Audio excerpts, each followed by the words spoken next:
I would say most adults going to large-scale conferences are sitting there just as bored as a 5-year-old who is in their least favourite school class. Mostly because we are currently running events where sponsors pay 20k to be on stage and then get to talk about whatever they want, even if it may not be relevant to the audience. People are walking around in suits and feeling awkward about there being 3,000 people there and not knowing who to talk to. And there are so many things about just traditional conferences, events, or even just the classic kind of spring or Christmas drinks that are just massively underproduced and not thought through for the reality of human attention spans. We need everyone who is working on climate tech today to still be here in 10 years to work on these exact same issues, because it's going to take a while to solve them. And that being the case, that means that we as individuals, as leaders of our companies, need to develop systems that are going to help us be resilient. And a lot of that is going to be community. So the exercise that I ran on Friday that I'd recommend anyone listening to do is to start by writing down 3 people professionally and 3 people personally who you know would have your back no matter what. And if we want to be scaling climate tech to the levels that we need to be able to fight climate change, then we need to be moving a lot faster. And that means more people meeting each other, finding the right partners, the right lawyers, the right investors, the right employees, etc., so that they can be scaling the companies and the technology that they're working on. The solutions we need to save the planet from climate and biodiversity crises are here, but they won't make a difference unless they are adopted at scale. We are Matt Jaworski and Katherine Keddie, and we have focused our careers on ensuring that this happens in time. Back in 2021, we started Adopter, Europe's first marketing company working exclusively with scaling green innovation. Since then, we've supported organisations from pre-seed startups and Earthshot Prize finalists to international unicorns and global NGOs. We've worked with green technology solutions across fintech, construction, food systems, nature and finance, and more. We also mentor on some of the world's leading venture builders. We are on a mission to support 100 high-integrity green innovation solutions by the end of 2025 and 1,000 by 2030. This podcast is the next step on that journey.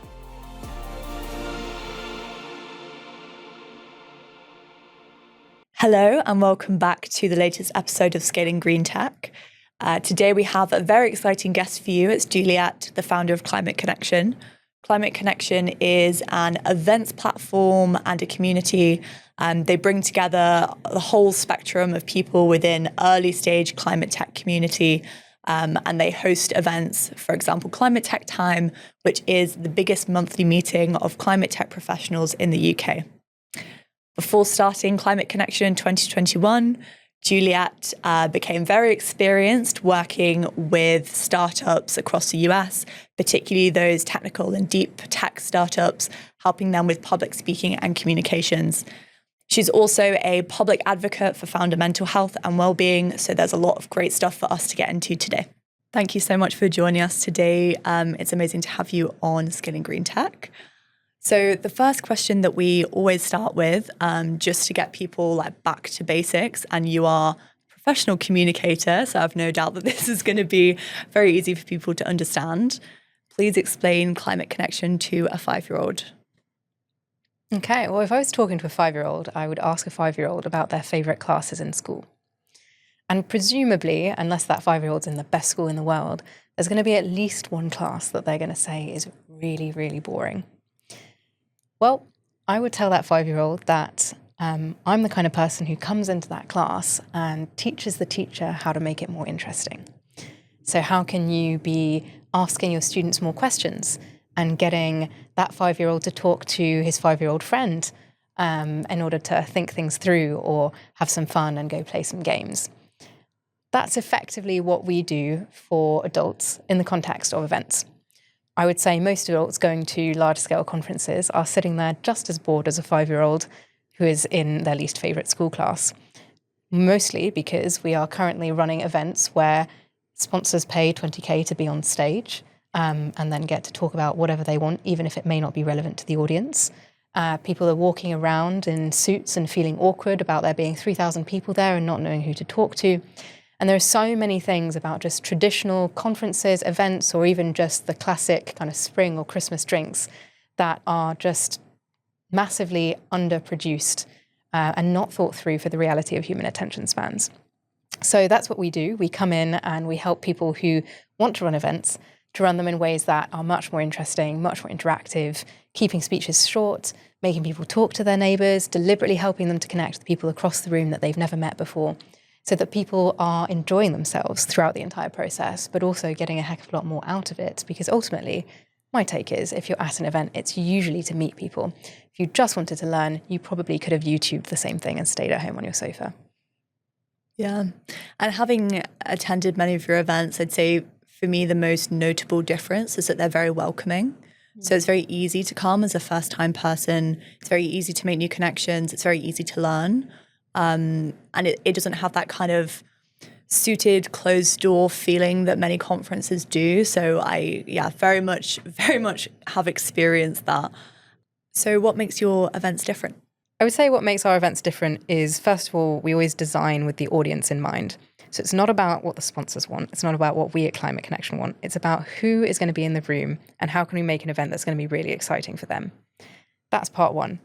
Part two is the reality of human attention spans. And if you're going to put people at the heart of things, let's recognize that people don't want to be spoken at.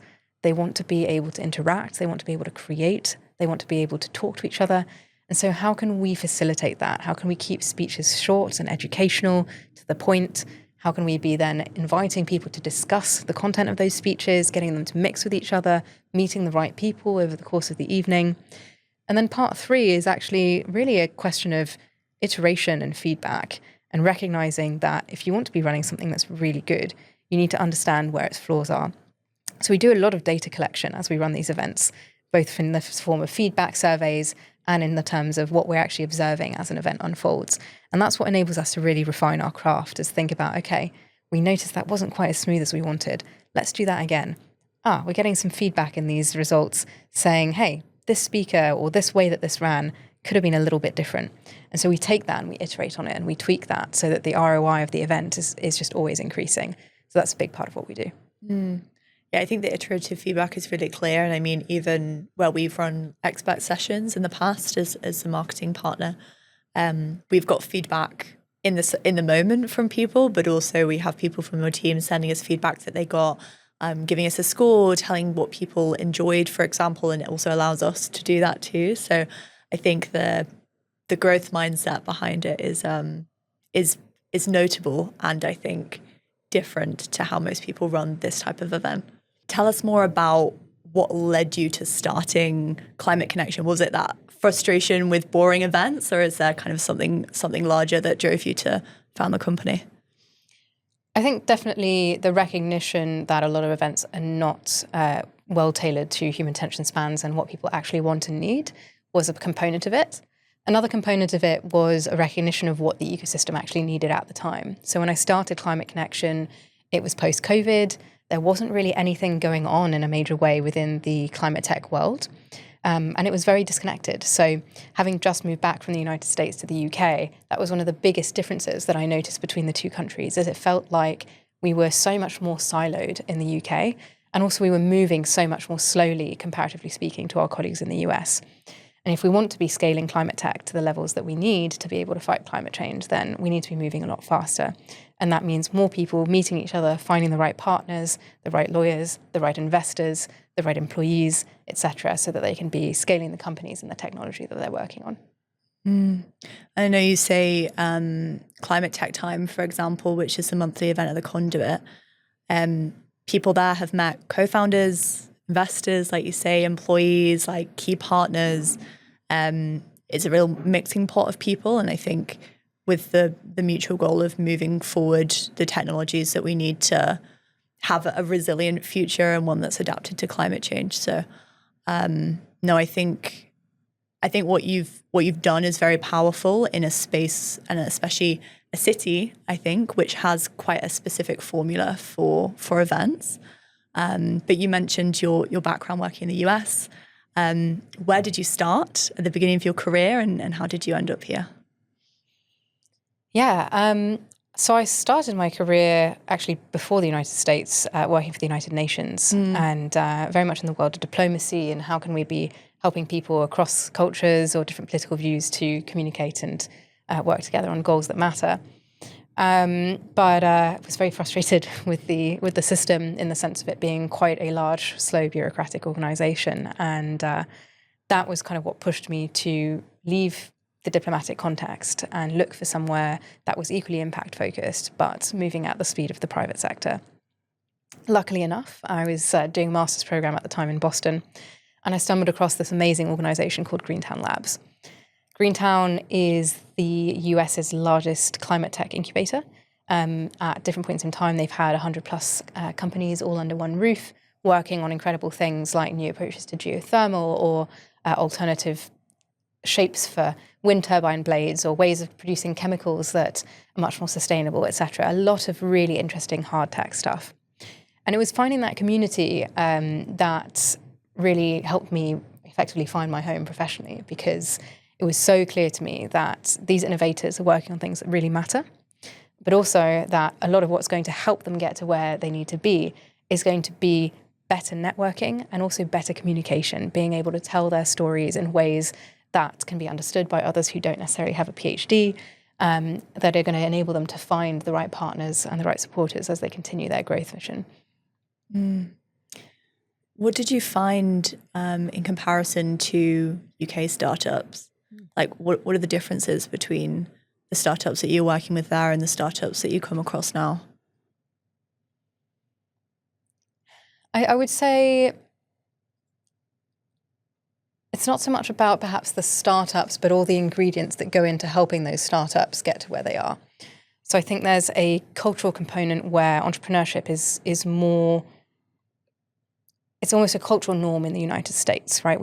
There's a very strong culture over in the US of let's start something up. You know, it's a very kind of, hey, we believe in meritocracies. We believe that anyone coming from any background can achieve anything they want with enough hard work. That's kind of very embedded into the concept of what it means to be American or why people might move to the United States. And so that concept of like, let's start something, let's work on it, let's scale it, very, very present. Whereas I think in the UK, that's not to say that we don't have many entrepreneurial people, but it's less common a piece of the culture. I think we have a lot more people who are perhaps more risk averse, coming from backgrounds of all types, and just being pushed through a school system that doesn't necessarily encourage that level of creativity and self-starter energy as in the United States. So I think that's one component, is that you might find a higher willingness to take risks and to experiment in the United States, whereas I think in Europe as a whole and also in the UK, there is a little bit more of a like, I'm going to do this when I know I've got it right, which generally doesn't tend to be the right way to build a startup. You kind of need to just try loads of stuff and fall on your face. So that's one component. I think the other piece to acknowledge is that the United States just has a more developed startup ecosystem.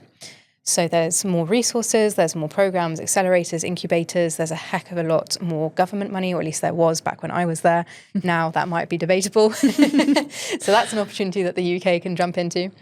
But there's also a lot more funding on the investor side. Traditionally, rounds are significantly bigger. The milestones that you might need to prove in order to access a certain level of funding are going to be lower in the United States. Like you're more likely to get funded for just an idea in the US than you would be in the UK. And so, and that in a way is the same type of cultural influence as we have in the United States around this risk-taking piece, because effectively in the same way as startups are less likely to take risks in Europe, the investors also, in a way, much less likely to take risks and are looking for more proof points and more guarantees that those startups are actually going to get somewhere. Do you find in the UK market it's been 4 years since you started Climate Connection. Do you find that the investor culture has changed at all in the UK? I think one thing that's been really promising is to see the number of people who are understanding that deep tech and defensible IP is actually a really big value add. There have definitely been currents in the past that have promoted the idea of software and B2B SaaS and whatever being the right way to go. And great. I'm sure there's many investors out there who make a heck of a lot of money off scaling those types of companies. But if we're trying to address the climate crisis, those are not going to be the companies that are going to get us there. Basically, everything around us that you can physically see in this room has some amount of embodied carbon in it. We can't invent software products that are going to change how we make the physical infrastructure of this world. And so in that sense, we need to be scaling up deep tech solutions. And we need investors that are going to be willing to do that. And I think that is one thing that has emerged, both in the US and in the UK. 10 years ago, there were not that many deep tech investors. It was really kind of seen as this is too hard, too risky. It's not going to give as many returns, and it's going to take a longer time window to actually achieve those returns. Now, I think there's more and more people waking up to, hey, this stuff is worth doing. This stuff has huge potential. And as long as we can figure out how to scale it, we're going to be able to do this. So about a year ago, we started a project where we went through all of the green tech funds, like early stage investors in the UK. And we put them on a map, and we found that there were, I think, between 65 and 70 funds, obviously ever expanding, which is positive for our sector. And we then looked into those funds and tried to work out in which categories do they invest, and like what sectors and what's their investment thesis. And we actually found that over half, it was something like 65% of them were deep tech investors. Like they said explicitly on their website, we're looking for deep tech investment. We're really interested in that as a future concept. And that number has only increased like for the funds that we've been tracking. So definitely our experience as well, which like you say is very positive when it comes to climate tech. That's great to hear. I would love to get a copy of that research at some point and get to sift through that. Well, it's on our website for anyone listening. So, so going back to your journey, you're in the US, you're kind of learning everything about the kind of green tech startup journey and the communication side, and you come back to the UK and you're thinking about starting Climate Connection to fill some gaps, to create community, to create that kind of supportive startup infrastructure that we need. What has your journey been like since starting in 2021 to now? Really interesting. I mean, Climate Connection first started as very much a side project. I did not plan on this becoming a company. I did not plan on this becoming a full-time job. Originally, I just felt like, hey, there's a missing piece here. We need to run some events. We need to bring people together. And I think I can do that in a way that's going to be really interesting. And I ran an event and people were like, please do this again. So I committed to doing it every month, and effectively they just grew month on month. They were pretty much doubling in size in a fairly consistent way for the first few months that we ran things. So we were constantly outpacing our venues, having more and more demand for it, until the point where effectively a member of the ecosystem who'd attended some of these events came forward and said, hey, I'd like to fund this. Can I give you a fairly large sum of money to go off and make these events much more professional? And I think you've got something really good here and the ecosystem needs it. And so that moment was really key for us, and that company was TerraDo. And it was TerraDo as a result of coming forward and saying, hey, we want the ecosystem to grow. TerraDo, by the way, is a really cool startup that helps to retrain people so they can transfer into working in climate. And so they were a US-based startup, and they basically said, look, we want to back this and we want to sponsor it, and we want to be helping to retrain the potential people in your audience that might be looking to get into climate tech as well. And it was thanks to their funding, effectively, that I thought, okay, well, if we've gotten this far, if there's this much demand and we're already having commercial interest without having ever looked for it, this might be a model that could work as a business. And from what I'm seeing, there's people who want this to happen. So on that basis, I decided to give it a go and go full time. And then from there, started scaling Climate Connection. A really big milestone for us after that was starting to work with Innovate UK. That was a really big component of our growth, in the sense that it was the first large contract that we unlocked that enabled us to effectively stabilize the organization and be able to really say, look, we are here. This is going to continue for year on year, with a regularity of events, both for investors and for startups and for the entire community. And so in that sense, that I would say would probably be one of our next milestones. Obviously, there are some numbers-based milestones, like moving into a consistent 100 people per event. 180 people per event at one point was our norm. And then we changed venues and downsized and made it more professional. And we've actually kind of focused more on quality over quantity. So these days we do about 140, 150 per event for the main climate tech events. Climate tech time, sorry. So yes, that's a little bit of the journey. I would say initially it was mostly about bringing the community together. over time, we've niched into various different places. So we do one big community event. We also do investor-specific events. We do founder-specific events. And for each of those, you design the event around what it is that particular audience actually needs. So it's been a lot of fun, really, really cool to be developing. And most recently, we've also launched the Community Partner Program, which was, and you know this very well because you're part of this, but the Community Partner Program we brought into being because we felt that there was a gap within the ecosystem in terms of startups being able to access different levels of expertise in areas that would be really important for them to be able to scale their companies. And so for that reason, we launched this Community Partner Program where we brought in an expert in each kind of vertical that, or in each, let's call it industry specialty that a startup might need in order to progress along their journey. So far we have partners like yourselves in marketing. We also have partners in IP law, in scaling and go-to-market sales, in recruitment. So lots of different amazing people in PR as well. People from across the ecosystem who have those specialties and who can come in and advise an early stage startup on what it actually takes to get that particular part of their business right. And that's, I think, a really amazing resource that has been available to the community in the last year.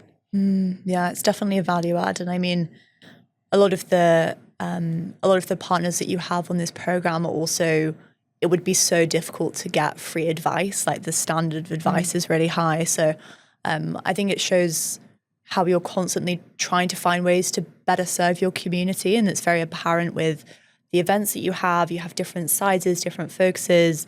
Sometimes you have industry specific. You have a bunch of different speakers from different countries. Like that, there's range, but each with a quite specific niche and a clear value add for the people attending. It's very noticeable how purposeful your work is and the way that you bring together the community in different ways. I think for anyone listening, especially those who are building their own company or startup or thinking about doing it, having a community around your company is also really important. So obviously not everyone is going to start a events company, but everyone who's a founder should be thinking about the community that they're building.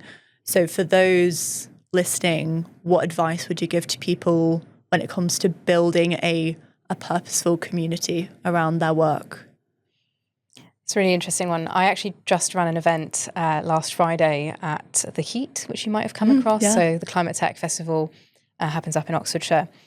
And one of the exercises that I ran at the Heat, the sort of experience that I ran for the audience that was there, was around thinking through the fact that it is a marathon and not a sprint. We need everyone who is working on climate tech today to still be here in 10 years to work on these exact same issues because it's going to take a while to solve them. And that being the case, that means that we as individuals, as leaders of our companies, need to develop systems that are going to help us be resilient. And a lot of that is going to be community. So the exercise that I ran on Friday that I'd recommend anyone listening to do is to start by writing down 3 people professionally and 3 people personally who you know would have your back no matter what.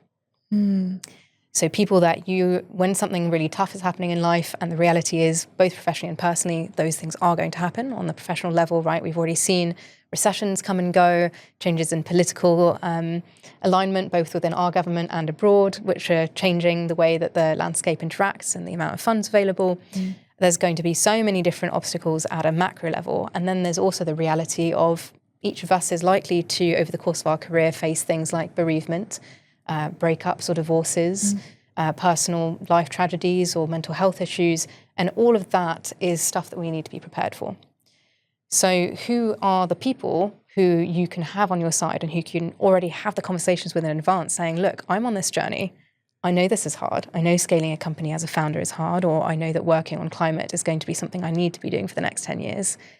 I want you to be there for me as part of this journey. And so how do we build those support circles? So 3 people professionally, 3 people personally, and thinking through, do those people know what they mean to us? Is this something where we could have a conversation with them to bring them closer to us, to have them as unofficial advisors to what it is that we're building, to have them as personal support for ourselves as leaders as we continue to grow?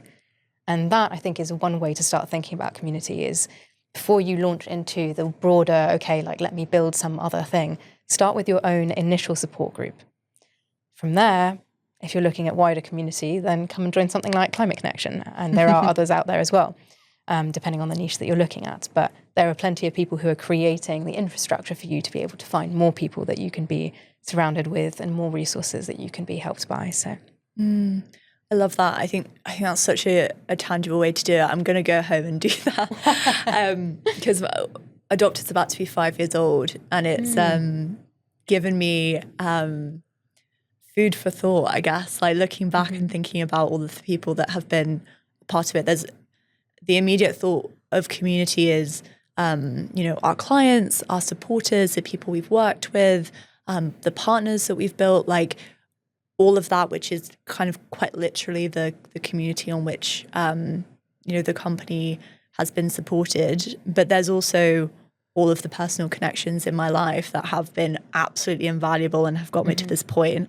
And without a doubt, without them, it wouldn't have happened. So I think that's a really good, realistic way to look at the community around you, and also focus on community as quality and as support and like mutual support over big events or like network connections or LinkedIn, which I think can sometimes be it's definitely not as fulfilling. I mean, there's also something here. It's like you need different types of people for different types of challenges. And have you thought through the types of people that are in those support circles for you? Because the person who is going to hold you when you just feel overwhelmed, and the friend who's going to chat through things, is going to be quite different from the person who you can sit down with and debrief on why you lost a huge sale.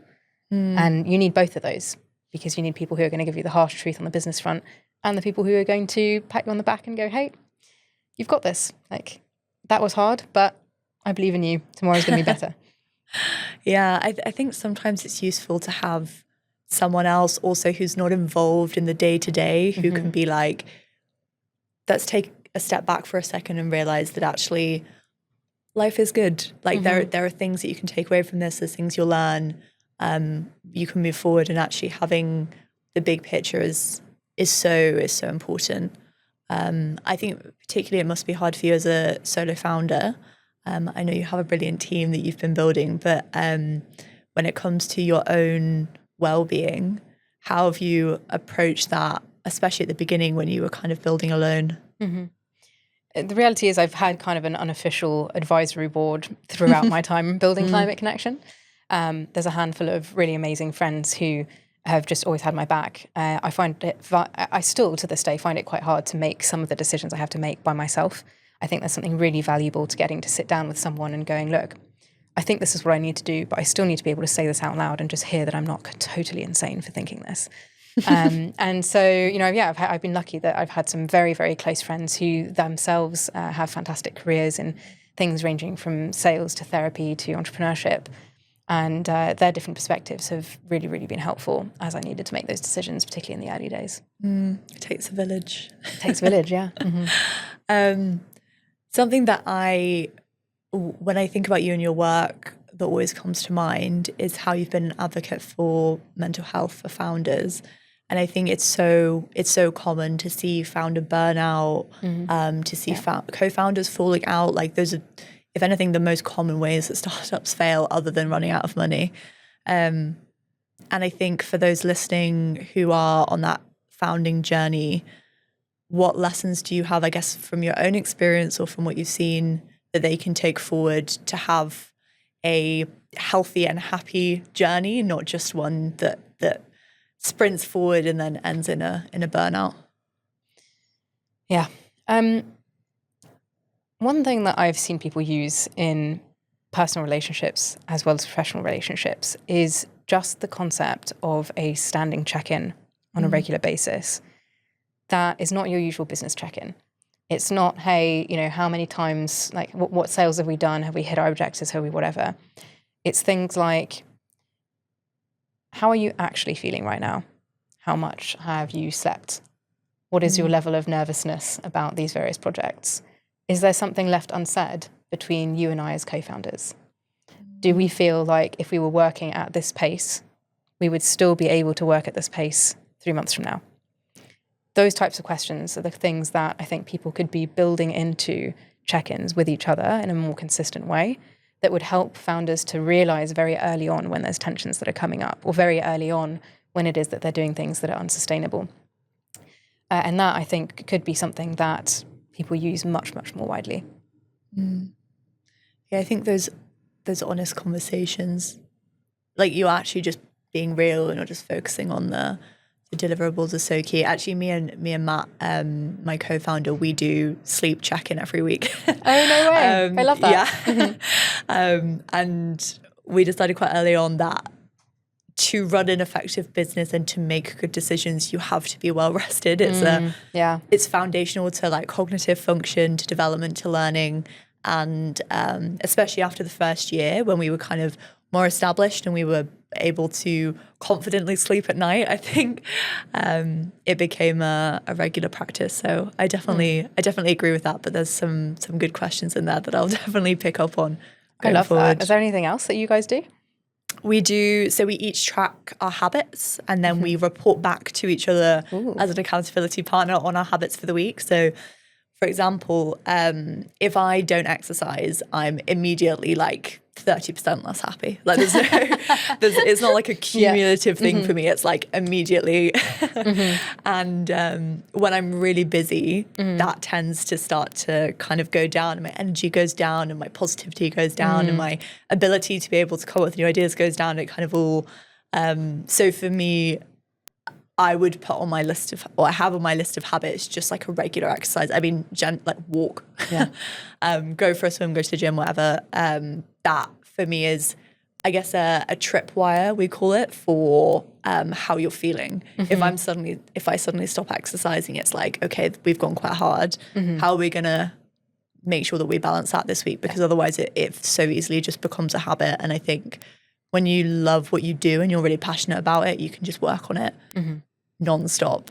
And that the result of that is negative. So that one also, like relationships check-in, like we do things like, are we seeing our friends and family? Have you spoken to other people? Like that kind of stuff. And then basics like, are you eating normal healthy meals 3 times a day and sleeping? It's all very basic stuff, but I think so those easy are the building to slip. blocks. It really is. It's I have a chart that's on the inside of one of my cupboards in my house that is from a time pre now, luckily, that where I was really not doing well mental health wise. And there's this checklist of stuff on there, which I basically say, look, if you can identify that I'm doing anywhere between 0 and 3 of these, I'm probably okay. If I'm doing anywhere between 3 and 5 of these, you should probably check in on me. If I'm doing anywhere between 5 plus and 10 of these, things are not going well in my life right now. And these will be things like, how chaotic does my room look? Am I eating properly? And all of these types of things of, am I sleeping? Am I whatever? Like, am I leaving dishes around the house? Like, all of those are like outside external signs of like what's going on internally. And it's exactly what you're pointing towards. It's the reality that actually so many of these things that we don't think about that much, or we think about as, incidental to what we're actually doing at work, are really what determines how well we're doing mentally and how well we're able to perform. Yeah.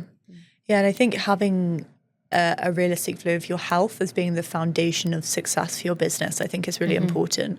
So having a good understanding of yourself is really foundational to being a good founder, running a business. So no, I totally agree. Okay, so taking it back to more of the professional sphere, although as we know, that is based on the personal stuff and the well-being, you have spent a lot of time helping people better communicate their ideas. And in particular, I know you do a lot of public speaking. For those listening, what are the top tips you give for people that say they are a technical founder or someone who hasn't done a lot of public speaking in the past? Before they go on stage, what should they think about? Okay. Well, let me clarify. So I think there's very different components to this type of advice. So are you looking for just, okay, I've already got my content, how can I deliver it well, which is one whole category of things? Or are you looking for how do I create my content or my message or whatever else it may be? Let's go for, I've created my pitch deck, let's say. Yeah. I'm going into Climate Tech Time and I'm about to present to an audience of people who are kind of more general and let's say my solution is quite technical. With everything kind of pre-prepared, have those nerves, I'm going on stage, what should I keep in mind? One of the first things I tell people is it's very helpful to think of the audience as rooting for you. So nobody comes to an event going, oh my God, I really hope that speaker's crap. The reality is that they're going, oh my gosh, like if they see you hesitating, they're like, oh, I hope they remember what they want to say. I feel bad for this person. Like I want them to be able to get their point across, etc. Like there's so much goodwill in the room. And I think that people forget that and they often think that they're being kind of judged or, assessed or whatever else it may be. And so that's a first one, is to think, okay, everyone in this room wants to hear from me, otherwise they wouldn't be here. They've signed up knowing that I was speaking. They want to hear from me. They're on my side. So that's one piece. The next thing that I would generally advise people to do is to figure out what it is that's going to help them be in the moment and access the part of them that they really believe in. So everybody has the capacity to be a very, very good public speaker. Everybody has the capacity to tell an amazing story. The question is, are you used to tapping into that part of you that is excited and inspirational and believes that you can do it? And there's lots of different ways that you can try and work on that. There's a few tips that I'll give that people have applied in the past. Can range from things like remembering the last time you did something really well. So maybe the feeling that you had when you stepped off stage after having nailed a pitch to an investor, like going back and going like, I've already done it, and just remembering that and then bringing that energy on stage. An alternative one is if you've got a pump-up song that you always listen to when things are going great, you listen to that and then that brings you into that energy, and then that's the energy that you're walking on stage with. So there's lots of different pieces there. Some people like to just ground and kind of do a body scan or get more in their body. Other people will look at a photo of their family or their best friend and realize that, there's loads of people around them that love them and that believe in them. Whatever it is, there's something about connecting to that part of you that feels confident and excited and happy to be there and knows that they have something to offer. What's your trick before going on stage? Do you have a pump-up song? I do have pump-up songs, but I don't tend to use them for the events that I have because I'm very often around and running a lot of things right before I get on stage. So I have more of a little process of just like tuning in and kind of finding it internally. There's a word that I anchor in, which is welcome, which comes from internal family systems therapy, the idea of just welcoming whatever emotions it is that you're feeling and remembering that whatever your emotions, whatever your experience is, that's normal. So by going welcome, it just reminds me of, wow, no, I have the capacity to be with whatever's here. I love that. It's like you can't really control what's going to happen. You just welcome the experience as a whole. Yeah. It's so funny because at the start of the episode, I said the thing that I took away most from your events is that it's welcoming. So you're clearly, getting that out. It's definitely part of what we try and do. Yeah, for sure. Yeah, nice. Okay, so new scenario. You have stuff prepared. You're going into an investor meeting and let's say you're raising like a seed or a pre-seed round, like quite early on. So you haven't done that much pitching to investors. Maybe this is your first time. Before people go in front of investors, is there anything that you wish that they knew? There's lots of things one can answer to that question. But one that I would bring it back to is, again, these are humans. These investors are ultimately people who you either want to work with or don't want to work with.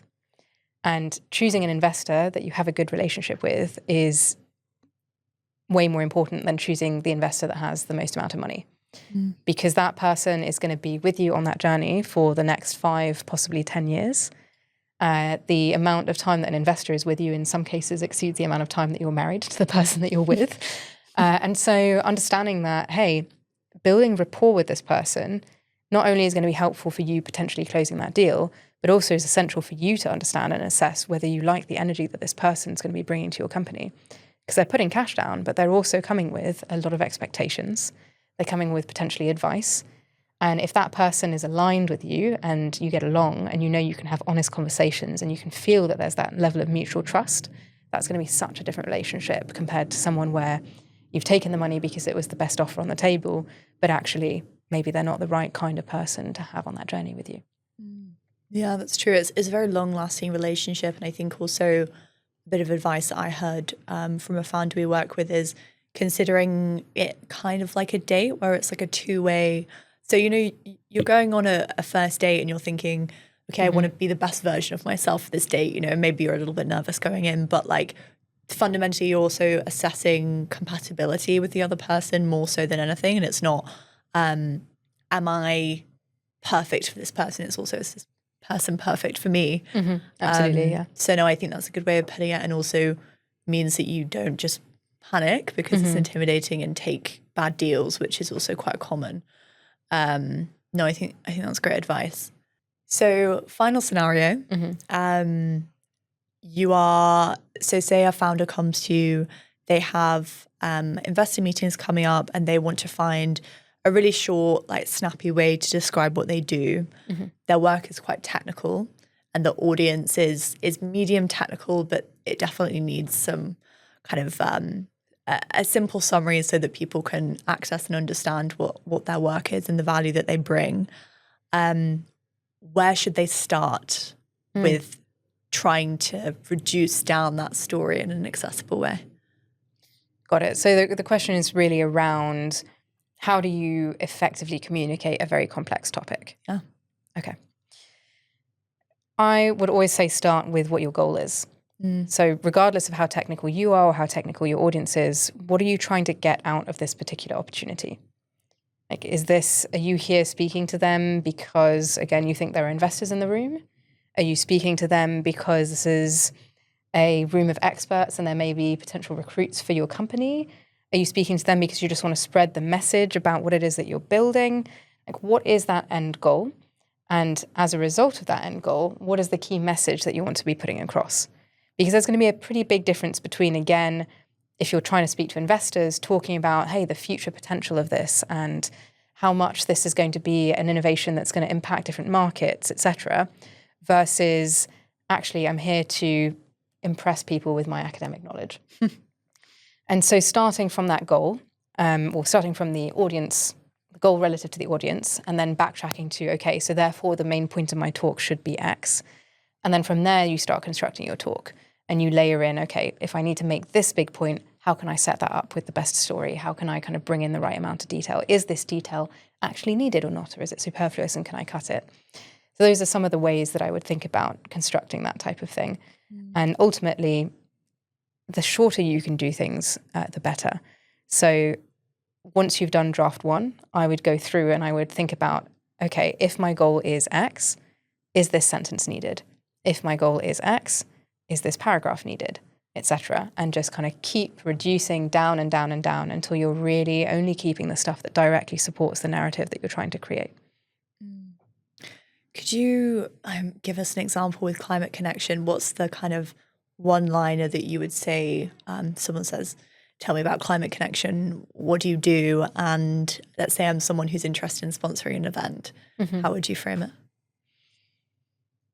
Okay, so you're telling me that my audience is a potential sponsor. Then I would, again, lead it as a conversation more than I would as a pitch. Because it's the same thing, back to that concept of an investor. A good sponsor or a good client is the same thing as a good investor or a bad sponsor or a bad client and a bad investor. And in that sense, so my first question to them would be, well, tell me about, what your needs are right now. Like, why do you care about climate tech? Why do you care about supporting the ecosystem? Or what are your business goals? Are you trying to grow your brand?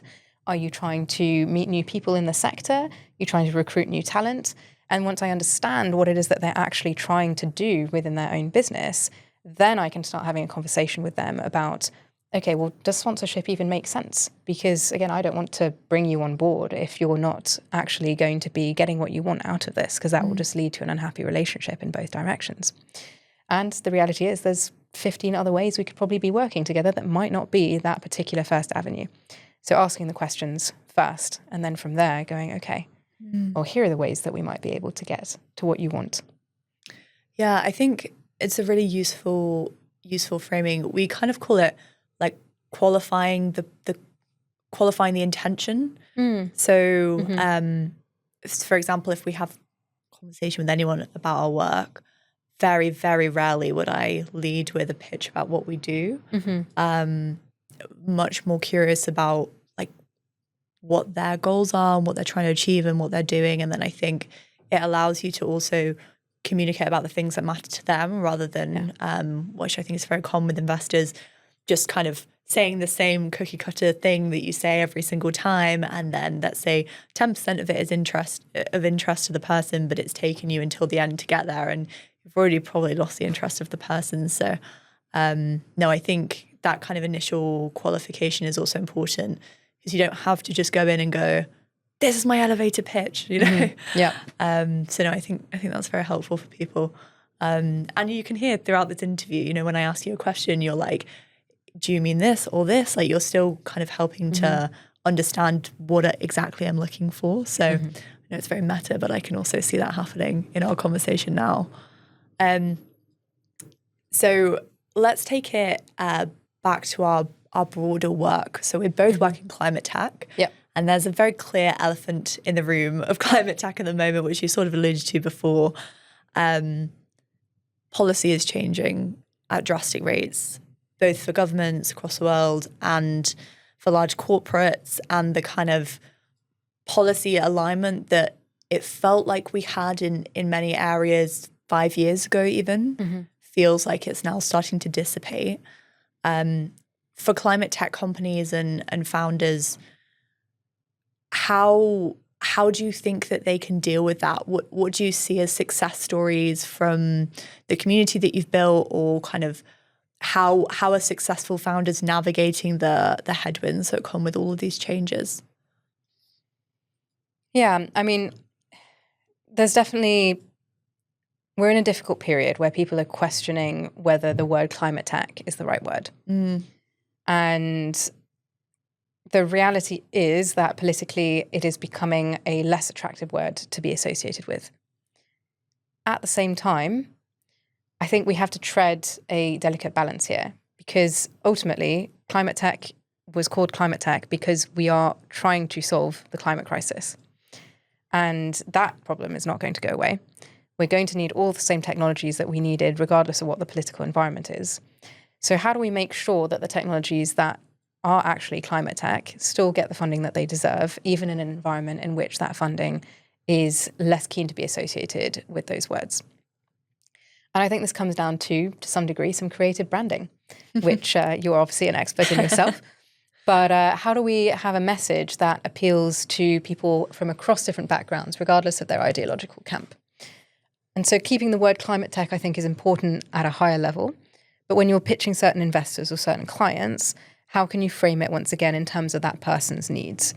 If we're talking about something that, for example, is an innovation that could help to decarbonize homes by maybe increasing insulation and reducing heat loss, well then, yes, you could say this is a climate tech technology because we're ultimately trying to reduce carbon emissions from heating. But at the same time, you could also say, hey, this is something that we're developing because we want to help people with the cost of living crisis. This is also something that we're developing because we want to be gaining efficiency within different large businesses, hence cutting back on bills. There's lots of ways of using the exact same technology to solve different goals that may be more politically palatable in a certain environment. Yeah. And I think also easier for people to relate to and understand. So I think, you know, let's say you're making it much easier for homeowners to insulate their home, and it's going to mean that they pay less on their energy bill in the winter. And it means that their home is warmer and cleaner, and you know, they don't get drafts or whatever. Those things I think are much more personal and tangible. So it's not that you can't have both aspects in the messaging, but rather that there might be different ways that you frame the same thing that showcase value for the person at hand. So I guess it goes back to like qualifying who you're speaking to. If someone has a really high energy bill during the winter and they're also really cold, that's a very pressing and personal need. And I think it makes it, if anything, aside from everything that's happening with policy, there comes a moment where I think it's better to frame solutions in the way that works for the audience they're trying to reach, rather than through language that maybe they would have used at the beginning of their journey. Yeah, absolutely. How are people in the community feeling about these policy changes? it obviously makes things more difficult and involves some changing in framing, like we say, but also it reduces funding. It maybe scares investors. There are real tangible impacts of this that go beyond like the framing of the work. How do you find people are responding generally in the community that you have, and more widely in the climate tech community in the UK? Mm-hmm. I mean, I think it's undeniable that there is a little bit of a sense of decreased optimism than there was a few years ago. And at the same time, I kind of want to not reinforce that message. I think that the more we talk about, things are going worse, the policy's worse, the economics of this are not working out, or whatever else it may be, the more we're kind of contributing to a downward spiral that may involve other people thinking, maybe I shouldn't work in this sector, maybe I should pivot or move away from having this particular company focus on climate tech into something else that's more profitable. And I would just say, look, I mean, these waves are going to go up and down. We're going to have a resurgence in the same way as we're having a wind down right now. And again, the issues that we're working on are not going to go away. So if you're in this because you believe in the need to decarbonize the economy, because you want to be restoring nature, because you want to be safeguarding biodiversity, etc., don't let the individual moments of this political downturn or whatever else it may be affect the way you think about this on a constant basis. Narrow down the focus of what you're doing onto the thing that you can actually control, and make that the thing that anchors you into the present reality. So, okay, I can't change who's in power right now. I can change how many of these products we get deployed out onto the market today. And just keep it down to the targets that are within your reach and within the controllables that you have. Yeah, I love that. I really resonate with that as well. I think one of the reasons that I went into the area of work that I did is the practical way in which you can see change happening. And I think one thing that I feel positively about when it comes to climate tech and the current environment is the vast majority of climate tech solutions are just better at what they do. They're more efficient, they're more localized, like they work better for the context. Sometimes they're cheaper, a lot of the time they have a huge value add that goes alongside something that's more sustainable. And I think it's such a testament to human creativity and ingenuity that there are all these brilliant entrepreneurs and startups and people in large corporates as well, and investors that are supporting new ideas and helping them scale to the point where not only are they more sustainable and they have lower carbon emissions, which is obviously crucial for the wider existential threat that we are facing of climate change, but also they are just better, more effective solutions that make people's lives easier. So I think on the positive side, I am reassured by the fact that these solutions are both of those things. Absolutely, yeah. It's a great way of thinking about it. What keeps you optimistic? What keeps me optimistic? I think I would say what keeps me optimistic is looking at some of the hard numbers and seeing that we have made progress in a whole variety of different ways, whether that be the number of offshore wind farms that have been deployed in the UK or across Europe, just the amount of countries that are now producing enough renewable electricity to function without any fossil fuels for X number of days per year. There's so many of these little wins, or really big wins, that we can be pointing towards in terms of actual infrastructure being built, in terms of technologies that 20 years ago were not cost competitive, becoming cost competitive. I mean, I think I saw something recently about IKEA having rolled out a solar panel that you can attach to your balcony. Yep. I mean, the idea of a furniture store making an energy solution available in such an easily accessible way, if you think about it, is another one of those just crazy major milestones where it's like, not only is this a technology that's cheap enough to be sold in a budget furniture store, but on top of it, it's a technology that's now so well thought through that we can install in that easy of a way that it's a, cookie cutter, use a drill and put it on your balcony type of situation. I mean, there's a lot to this that is very positive. And obviously I've mentioned mostly the energy side of things, but you can also look at the policies and, the laws that we have coming in to request certain types of recycling standards or standards in how we produce things, there's quite a lot that we can also pat ourselves on the back for and go, hey, this is a heck of a lot better than it used to be. And so if we've done it with some types of technologies, the hope is we can do it with more. That's true. I mean, I think it's very easy to look at the news and be like, oh, everything's terrible. But I think it is good, like you say, to look at the bigger picture and be like, things are improving and people are working on it. And I think the people that I meet at Climate Tech Time and the people that I work with are just very smart, brilliant people. And I'm like, if they are on the case, then hopefully like there was going to be some traction. So absolutely. The ethos of like the level of intellect that is behind everything that's happening nowadays. Yeah, absolutely. So one thing that I notice about your events is there seems to be a intentional approach to bring in a range of speakers and a range of different people. So there's a good diversity of thought in the room, and there's always like women, for example, who are represented as speakers. How do you approach that, and what brought you towards that as a focus? Yeah, well, I think this you're speaking to the elephant in the room of climate tech having been a traditionally slightly more white and male-dominated field. Some of that is due to the very heavy kind of engineering and science aspects to scaling some of the deep tech solutions that we're talking about, and the predominance of, again, like white men within those scientific and engineering-based fields. But the reality is that these are also just like structurally reinforced things over decades and decades. So we know, I think any activist in the climate space will tell you that for climate change and resilience and all of these different aspects to be worked on in the right way, and for climate justice to be present, we need to have more diverse voices in the room. And that means both on a racial front and on a gender diversity front. And as different organizations within the space, like we each have individually a duty to figure out how we can do that and how we can bring that balance back into the room. So in our case, we think about that quite intentionally with speakers. So Climate Tech Time, we have a specific mandate where we try to have diverse speakers on stage, not just consistently over the course of the entire year, but for each individual event. It's very rare for us to have an all-male set of speakers at Climate Tech Time. And that takes sometimes quite a lot of work, because the reality is that we're not quite there yet in terms of the real balance of people who currently work in this field.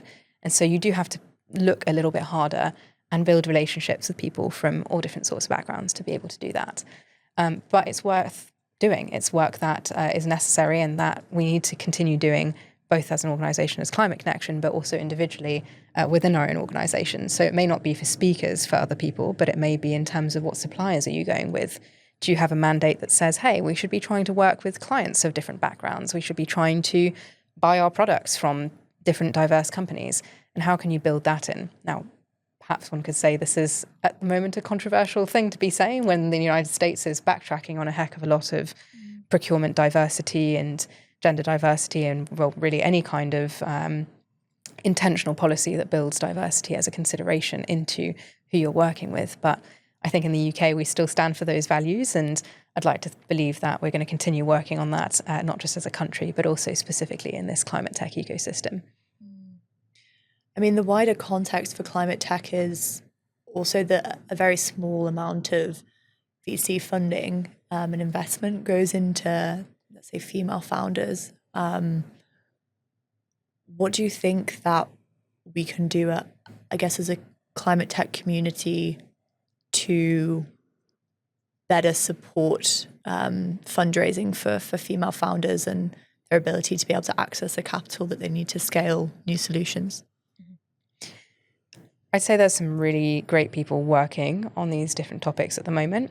Certainly at Climate Connection, we think about it a lot. We run events that are specifically for female founders, where we're bringing investors in the room that we know are willing to invest in female-founded companies, where we're connecting them again with the resources that they might need from our community partner program and beyond.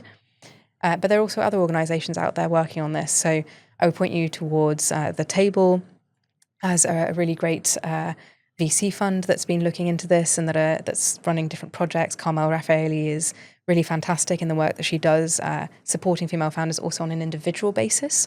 And I think that is so needed, because it's not just kind of the events or the overall trends that we need, but also the one-on-one introductions, pushing things through, giving people extra support to rectify the imbalance that kind of exists in the ecosystem by default.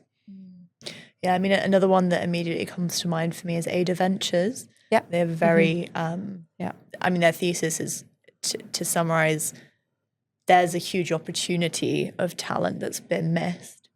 How can we capture it? Which I also think is a really positive and realistic way to look at the situation. You know, it kind of goes beyond some of the debates around intentional inclusion policies and focuses more on, there is value here to be captured.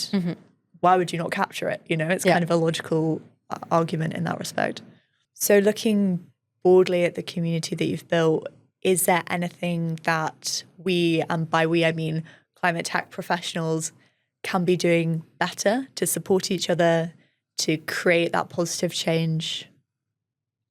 I think it's the point I made earlier. It's the idea of zooming in on what you can work on and forgetting about the rest. Let's stop giving as much attention as we do to the macro trends of Trump doing whatever next inappropriate thing it is on the environmental front. And let's start giving more attention to, hey, I bought a product from one of the sustainable companies that I met at this event. Hey, I'm choosing to bring in sustainable suppliers within the business that I'm already running. Or, hey, I'm just going to not read the news today and write an extra handful of emails out to potential clients that could be helping me to scale this potentially sustainable business.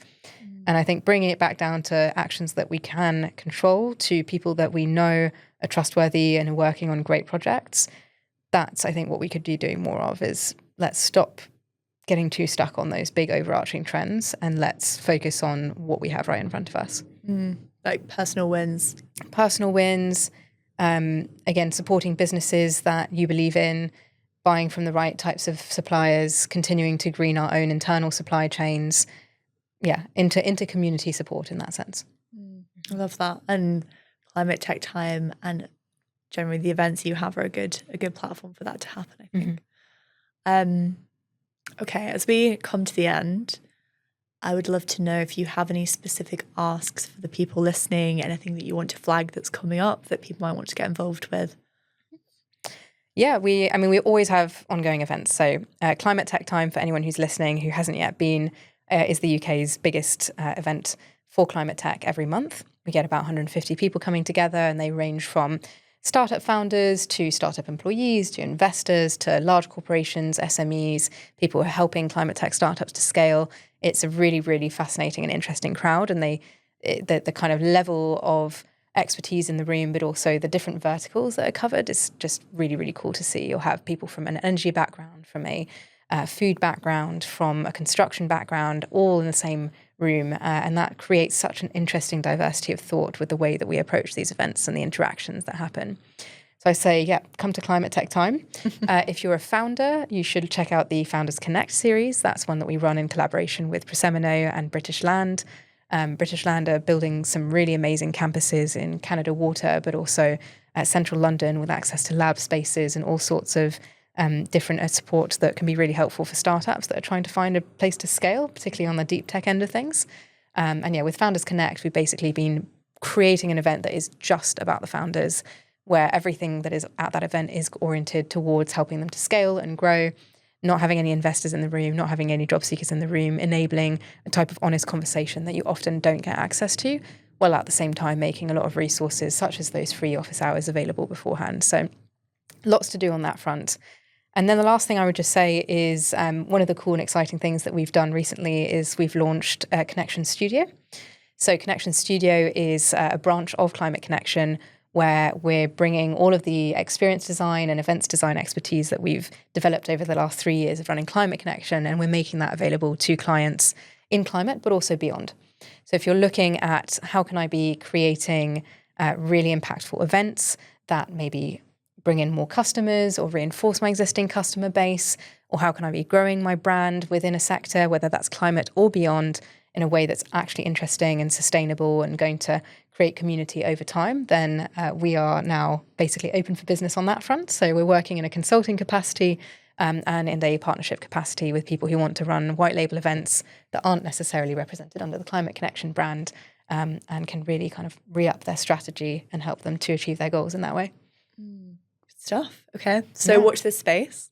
We'll have relevant links in the episode description, so you can check out Juliette on LinkedIn. And all the events that she just mentioned. And if you want to catch Climate Tech Time, it's very likely that I will also be there. So I think that's fantastic. Any final thoughts, if you were to sum up like one key takeaway for the audience you would like to share, what would that be? I think I'll come back to the piece that we spent a little while on, which is, what do you need to be effective in scaling what you're working on? So take a moment, that's my call to action, take a moment to go back to the part of this episode where we talked about that. Think about, how much are you taking care of yourself? Who are those 3 people on the professional and personal side that you could be building those relationships with, and really think about that ecosystem support that you need to be able to continue this work. I love that. Okay, perfect. What a note to end on. I'm going to be doing that straight after this episode. So thank you so much, Juliette, for everything that we've discussed today. And you can catch us on the next episode of Scaling Green Tech. Thank you so much. Bye.